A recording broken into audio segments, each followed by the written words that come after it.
I mean, according to who? According to the manufacturer of the pink pill, which is the female equivalent of Viagra.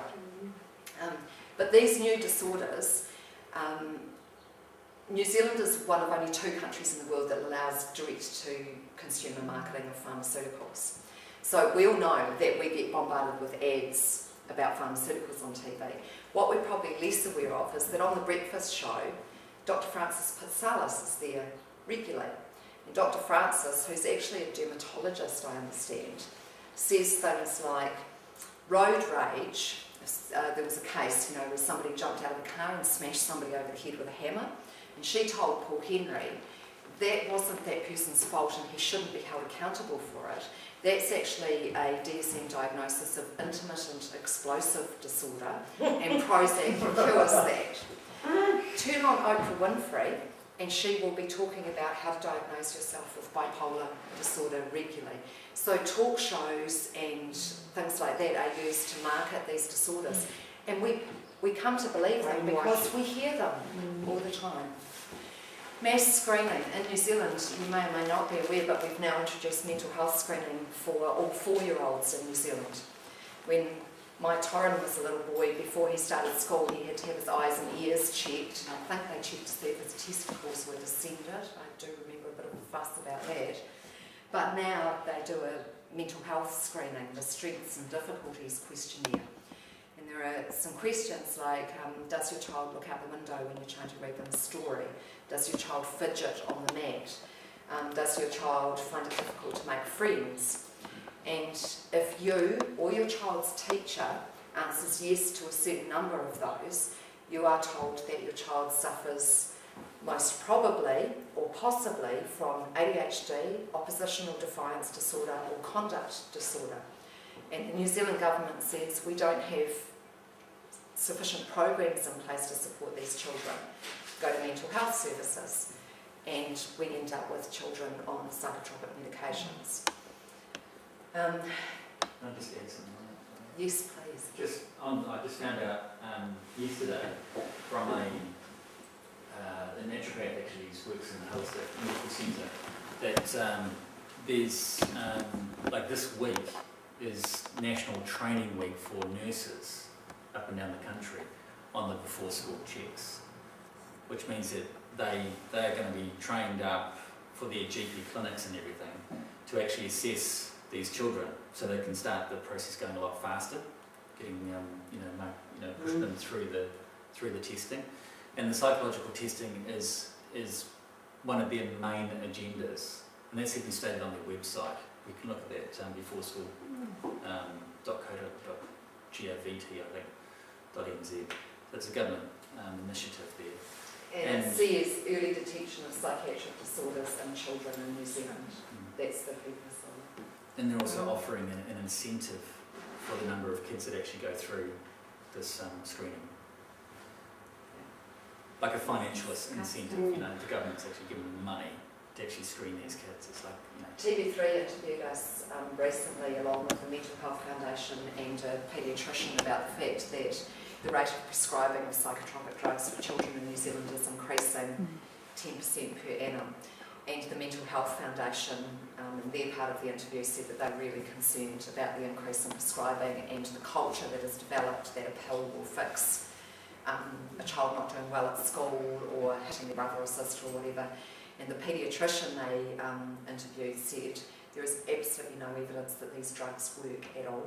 Antidepressants do not treat low mood, and he would not prescribe them to children.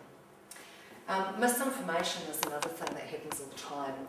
When Toran and I when Toran was prescribed Prozac, we were told that he had a chemical imbalance, that he had a lack of serotonin in his brain, and that this drug was required to rebalance the chemicals in his brain.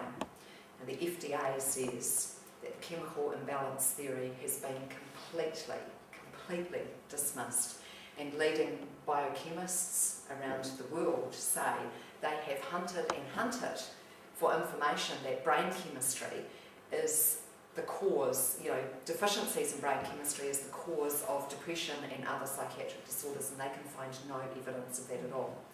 what I would say to people, what I know now, is that ask the psychiatrist or the GP, so what is a normal serotonin level in a child's brain, and what is my child's serotonin level?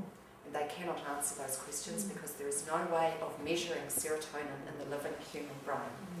After your kid's dead, they can tell you how much serotonin they had in their brain. But that was, the whole brain chemistry thing was developed by pharmaceutical companies as a marketing exercise. Yeah. And it's been very effective. But GPs have brought into it as well, and so have psychiatrists.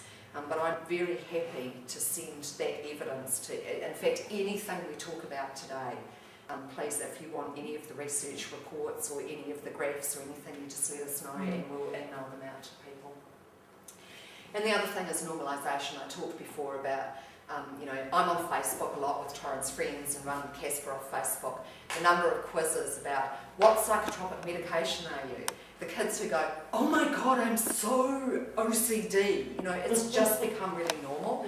And I know that when Toran was prescribed Prozac, if he'd been given something maybe with a bigger, scarier sounding name, I might have been more careful, but every second person I knew was on Prozac.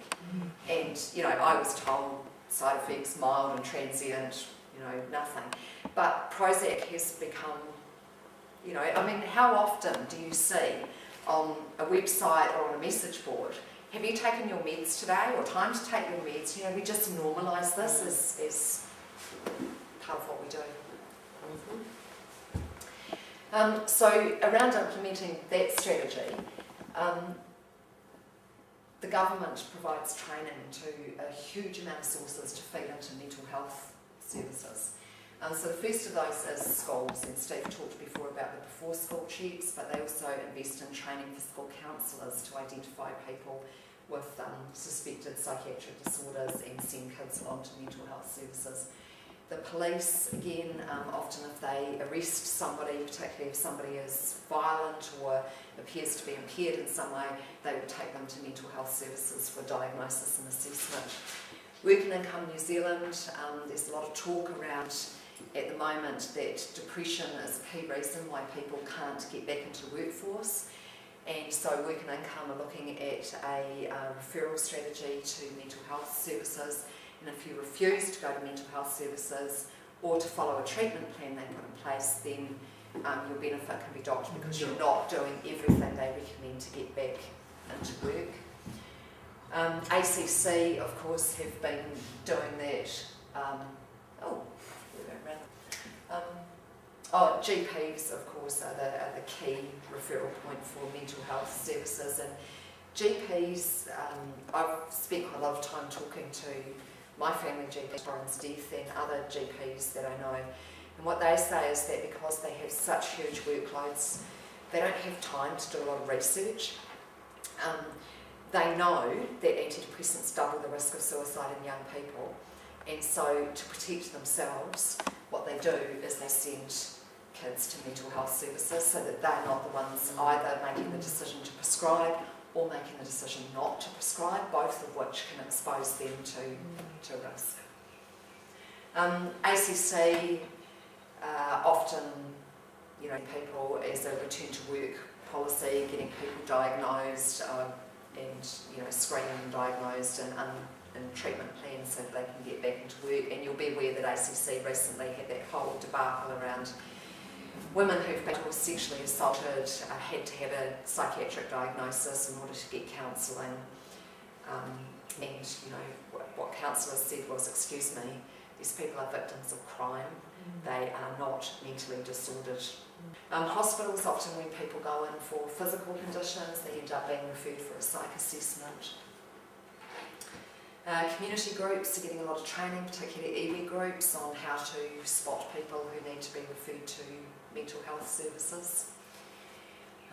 And the justice system, we often, judges refer to people for psych assessments when they, from the probation service, they send them on for psych assessments before they get into sentencing and stuff like that. So these are the documented referral sources for mental health services.